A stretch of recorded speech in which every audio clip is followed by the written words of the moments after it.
Welcome to our Climate Studio Wisdom live from COP29 in Baku, Azerbaijan.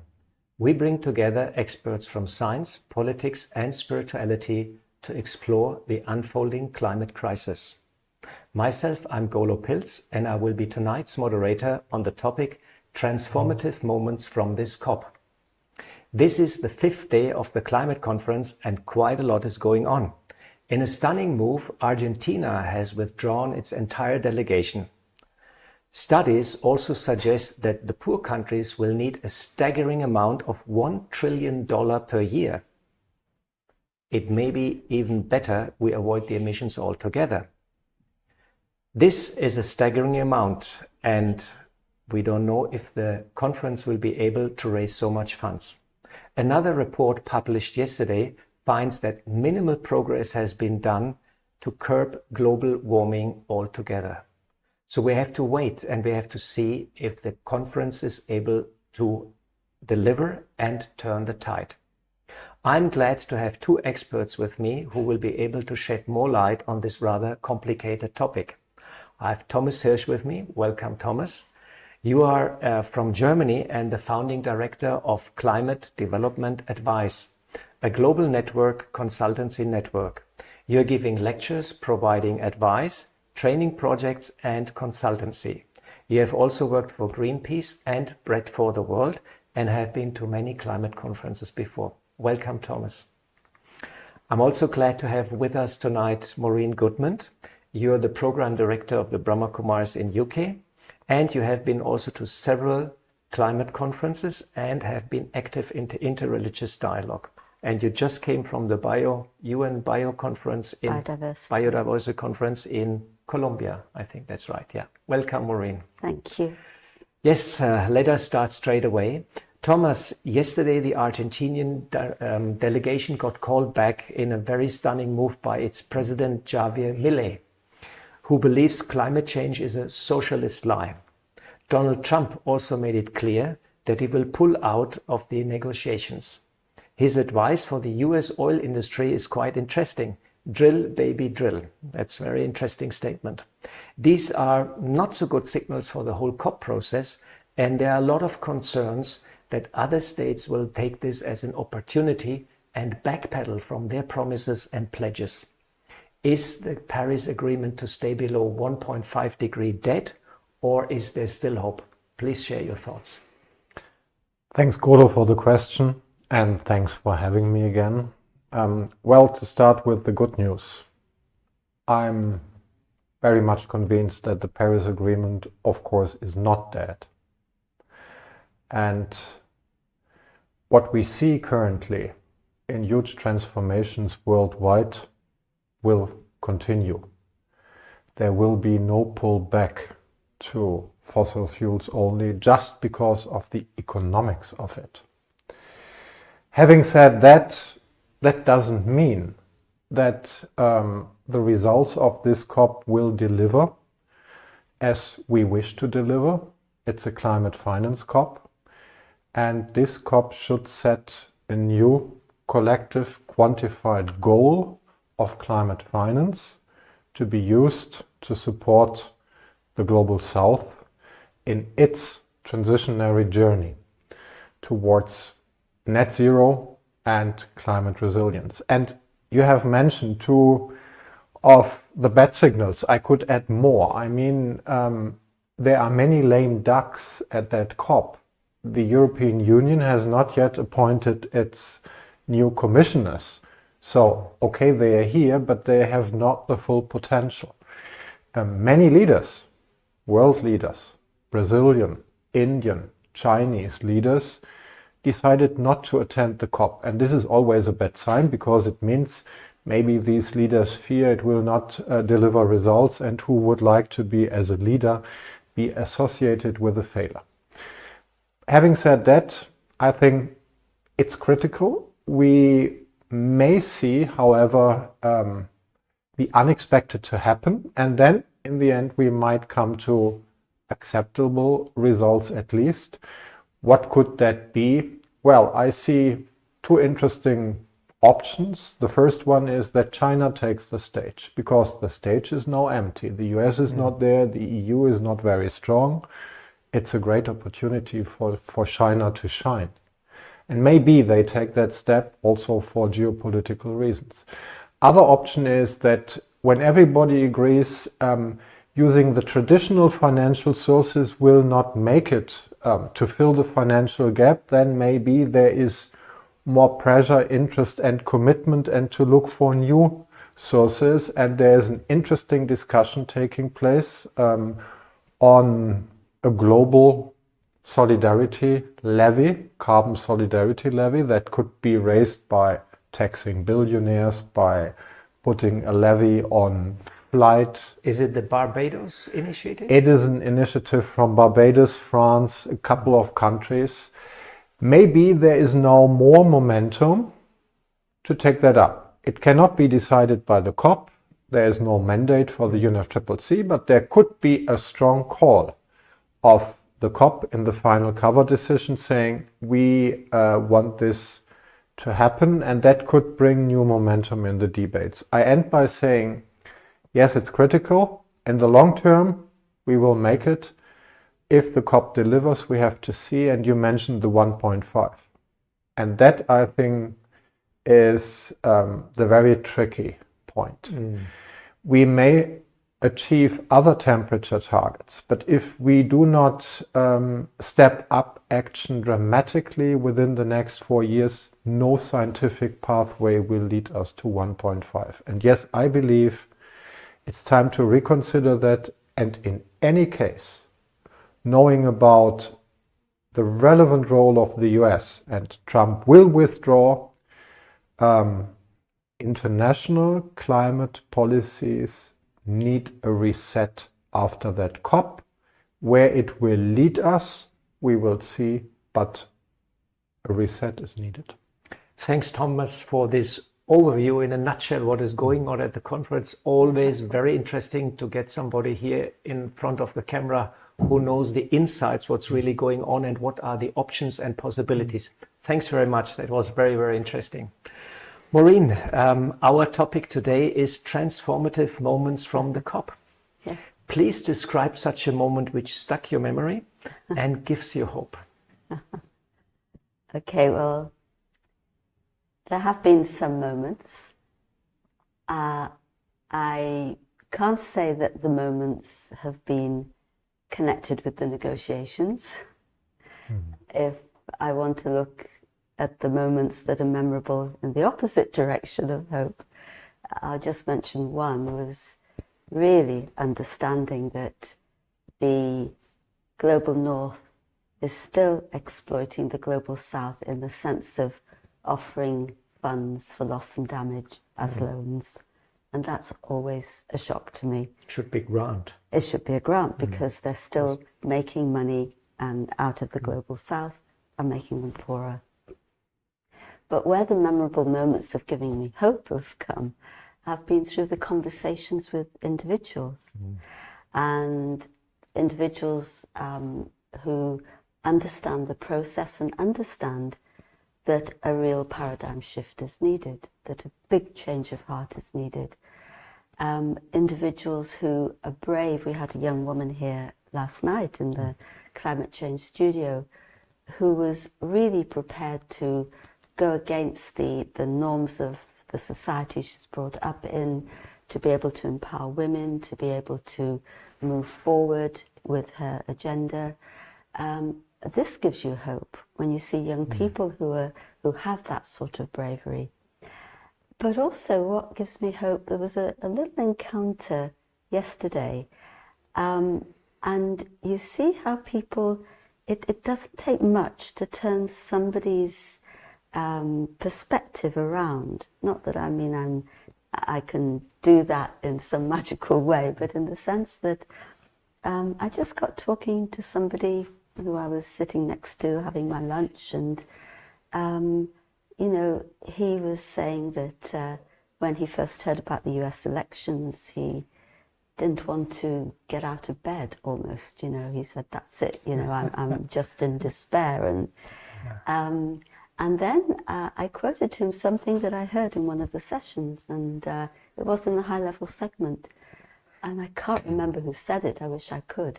But they made the statement, despair is not a strategy. He stopped. Oh. You know, it like touched something inside him. And then, you know, we have these little affirmation sayings that we have for the environment. And so I gave him one. And I could just see his face lit up. And, you know, I think these are moments where if you can impart someone or just share something that helps somebody see things in a different way, then this gives us hope for the future because, you know, change has to happen with individuals and hopefully key individuals who have a really profound change of heart. That's a wonderful story. Thanks for sharing, Maureen. Yeah, hope is very important for the climate conference. Absolutely. And Thomas, you have advised Bread for the World. I think it's a Christian organization, very active all over the world in many, many projects. And in this capacity, you got a very good insight about the interreligious dialogue at the climate conference. I remember in Sharm el-Sheikh also, we had a detailed discussion about a strategy also for us. What is your advice for faith-based organizations to get out of their niche and really have impact? Because right now, it's quite obvious we can say something, we can make a statement, but it doesn't have really much impact, despite we represent 85% of the world population. What is your idea to get out of the niche? First of all, get out of the niche. And it can bring so many good things. Having said that, I have a number of suggestions to you. Well, the first thing is where faith or faith leaders or organizations can play a very relevant role is to reach out to your constituencies. I'm pretty sure that even within Brahma Kumaris, only a minority really has an in-depth understanding of climate change and is really moved by these questions. We just need to be aware of the fact that despite of all these conferences and climate catastrophes happening everywhere, a huge majority of people have not yet fully understood, or even partly, what climate change is and that we need a transformation. Second thing, reach out in the countries where you work to other faith groups and to the government to provide the moral compass, to provide your suggestions, to work with them, to talk to them, and you can move them. I'm pretty sure many of them are believers. Use this opportunity. A COP is one moment, but the year is so long. Start with that in the beginning of the year and do it throughout the year. Number 3,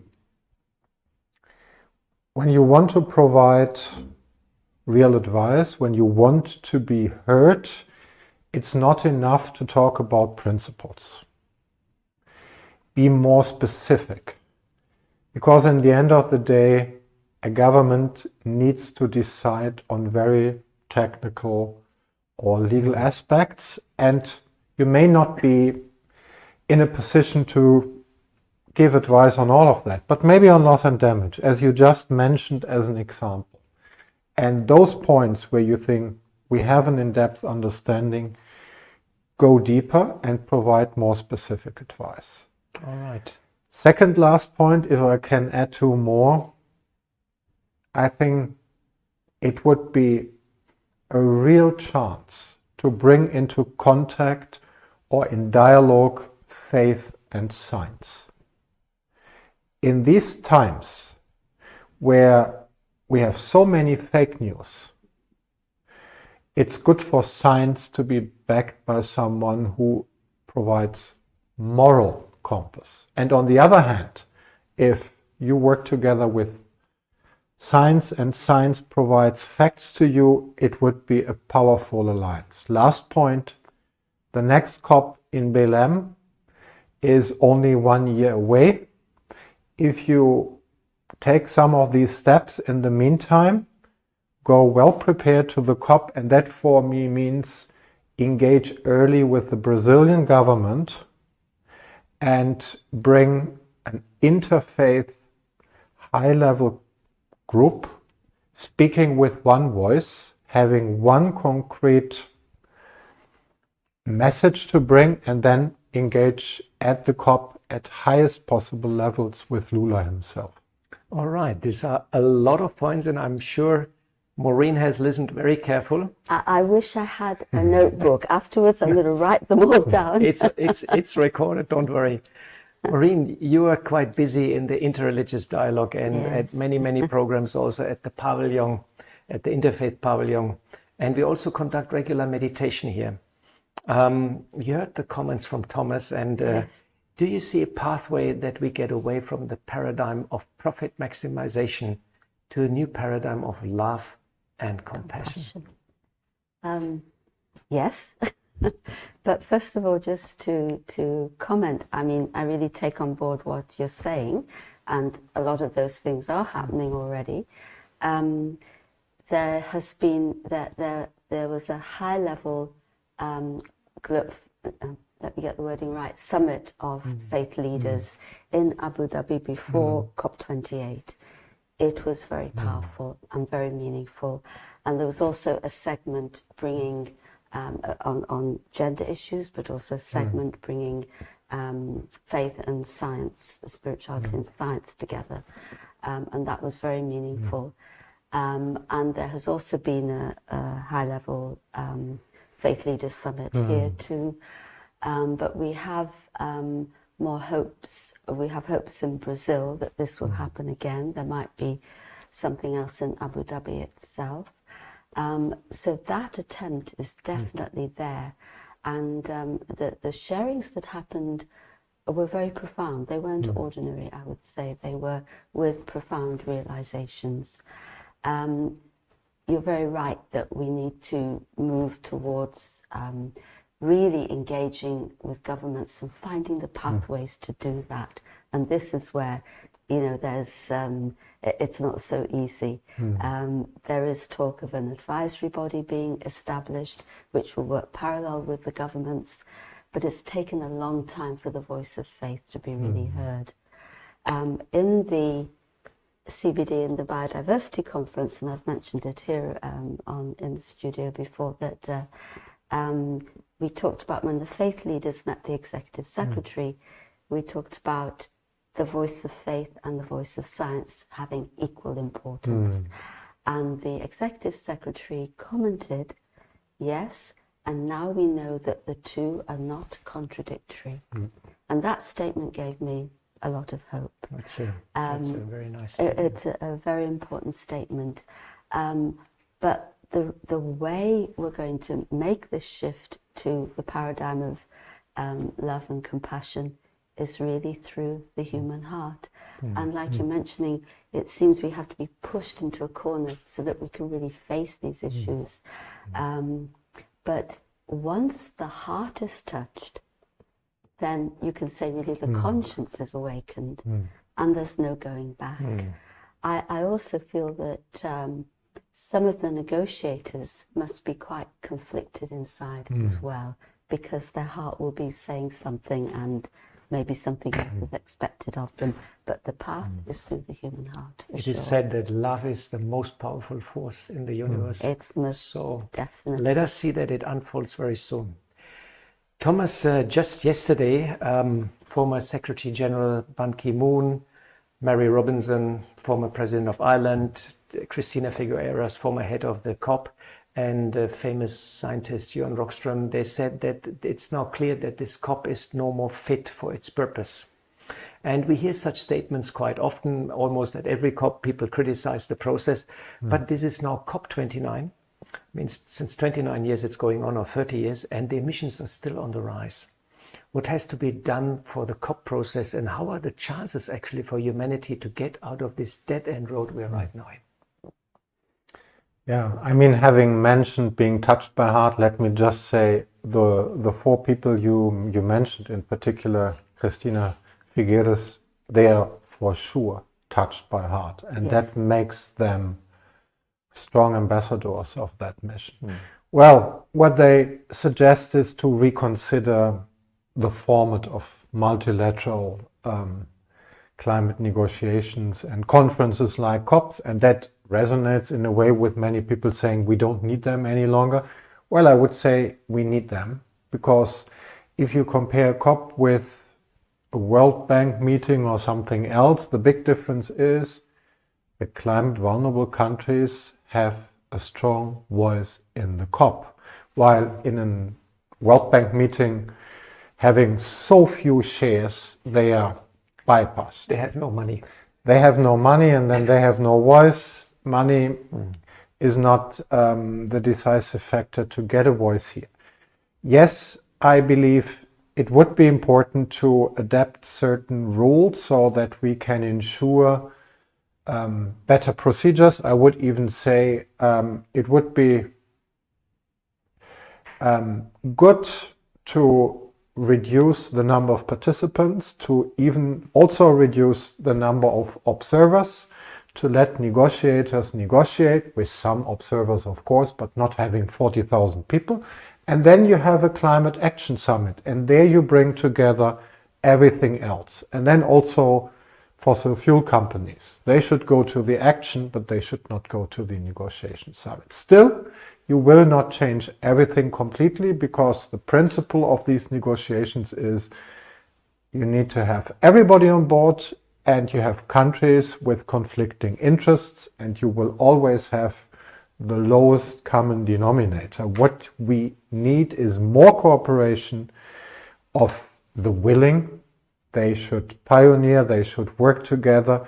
We could have much more plurilateral cooperations, and then the COP would still have its place, but it would not be the one and only format. The willing, those who are willing to take the lead, can work together much more effectively if they do their things together. And I think this is also something that would, in the end of the day, resonate better with the world we face, with so many geopolitical tensions and difficulties. So we need to have new or a wider scenario of forms of cooperation. Thanks, Thomas, for giving us some pathway and some details how the COP could become more efficient. Definitely, the huge number of delegates don't make things easy. Sometimes I've seen inside this COP here, there's traffic jam because there's so many people, and the noise and the information overload is quite massive. So that was a very good discussion we had, and I'm sure if we would have a little bit more time, so many more wonderful points will come up, but we stick to our 25 minutes. And that brings us to a meditation, Maureen. And would it be possible you jointly bring us to this moment of transformation where the heart is being touched and we can embrace and visualize a new world? Sure. So let us sit quietly and consider the voices around us. They may push and pull us in many directions, but I mustn't allow the chaos around me to cause chaos inside of me.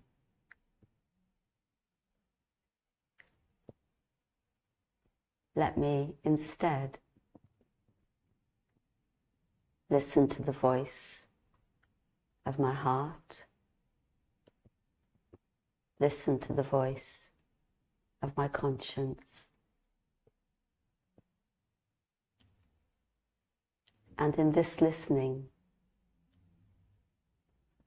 there is transformation, because my heart tells me that what is needed is the transformative power of love. and the expression of love through compassionate action.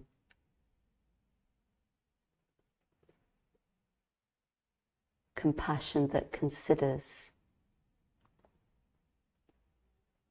the whole of humanity as my family, and compassion that understands the deep interconnectedness that we all have with nature, with every living being, with the home of our planet.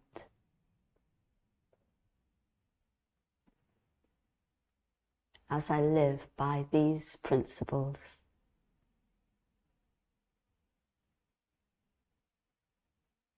a flourishing world becomes possible and a reality.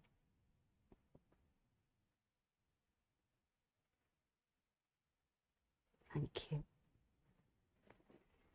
Thanks, Maureen, for taking us to this moment of transformation and a beautiful world. Thanks also, Thomas, for being with us and sharing your insight. It was very, very valuable to get a bit inside what's going on and what are the possibilities. Thanks also to our patrons and sponsors and all the volunteers behind the camera who make this live studio possible. Please join us tomorrow for another session of our climate wisdom. And for details, please visit our webpage. And last not least, thanks to you, our global audience, for being with us. Please stay with us. We show a little video for 5 minutes. And after that, we have a second session, part number 2, another interesting interview, Transformative Moments from COP29.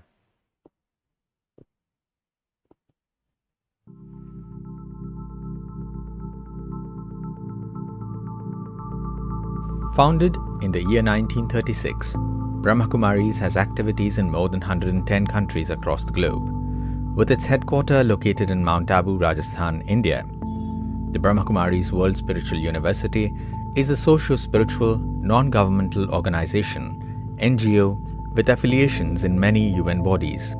It started with affiliations in the year 1980 with the UNDPI, United Nations Department of Public Information, followed by affiliation from ECOSOC, observer status in UNFCCC, UNCBD, UNEP, and recently in UNCCD.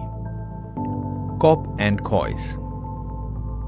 Brahma Kumaris delegates participate actively in these events for providing spiritual dimensions to decision-making, action planning, and helping to obtain a more holistic approach. Brahma Kumaris is also an active member of Green Interfaith Dialogues.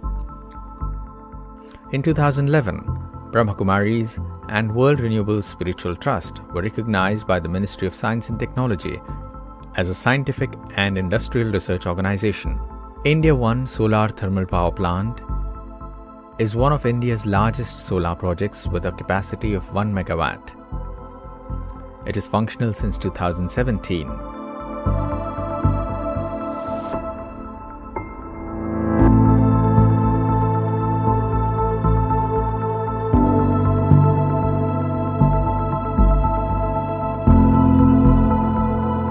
On an institutional level, Brahma Kumaris are the largest users of solar energy in India. It also stands to be one of the oldest organizations to work with solar energy in the country. The journey with solar energy started long back in 1996 with the installation of modular solar cooking systems. Soon, more research led to the use of solar energy in various activities like water heating, cooking more than 40,000 meals a day, using solar in almost all day-to-day activities. 350 solar photovoltaic battery systems of a total capacity of 1.4 megawatt peak were installed in different branches of the organization. The Ministry of New and Renewable Energy, Government of India, and United Nations Development Programme sponsored an awareness and training center on solar energy in Shantivan campus in 2014. The Brahma Kumaris have shared its best practices with other organizations to equip them with solar power. Sustainable Yogic Agriculture is an ongoing research program in which traditional organic farming with interventions of Raja Yoga meditation is being studied by many agricultural universities in the country. It has been recognized by the Government of India. Tapovan, a 100-acre dedicated farming land, is being used for the research to help farmers deal with growing agricultural issues. For more than 10 years, we have taken care of nearly 20 parks in Mumbai. Our very own Peace Park in Mount Abu is home to thousands of varieties of flowering plants. Our lifestyle, discipline of vegetarianism, is also a way of decreasing our carbon footprint. The Brahma Kumaris Gyan Sarovar Academy for a Better World was presented to Habitat 2, the second United Nations Conference on Human Settlements held in Istanbul, Turkey. It was recognized as part of the Best Practice Initiative for Human Settlements.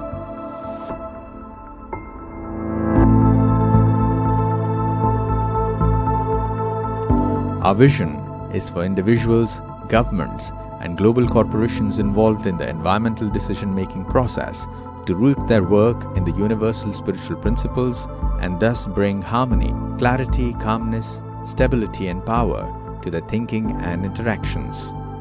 It is the aim of the Brahma Kumaris to highlight the relationship between our awareness and the technology we choose. We believe that a holistic approach based on peace, cooperation, and love is the key to a sustainable future.